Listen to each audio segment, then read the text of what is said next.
তোমরা কই যাইতেছো? ক্লাসে যাইবা না? তুমি যাও, আমরা আসছি। আচ্ছা ঠিক আছে। দোস্ত, আমি তো পুরো ফিদা হয়ে গেলাম। ও মাই গড, ও কতটা smart.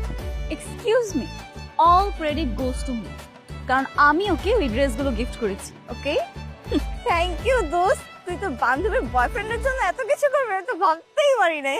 Wait hold on, what do you mean by বান্ধবীর বয়ফ্রেন্ড? ও কি বলতেছে রে? বুঝোস না, গেট আপ দেখে ক্রাশ খাইছে, মনে মনে বয়ফ্রেন্ডও বানায় ফেলছে। ও আই সি।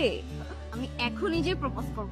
আয় দাঁড়া দাঁড়া, তুই কি করতেছিস? তুই এভাবে ওকে প্রপোজ করলে ও বাবাকে সবকিছু বলে দিবে, শুধু শুধু তোর মান সম্মানই নষ্ট হবে, তাই না? আরে ওর কথা শোন, আগে কিছুদিন দেখ, ভাবভঙ্গি ভালো লাগে তারপর করিস। হ্যাঁ সেটাই। পরে যদি ওকে কেউ নিয়ে নেয় তখন আমার কি হবে? ডোন্ট ওয়ারি দোস্ত, আমি আছি না। আয়, এই পড়াটা শেষ কইরা তারপর এখান থেকে যাইবা।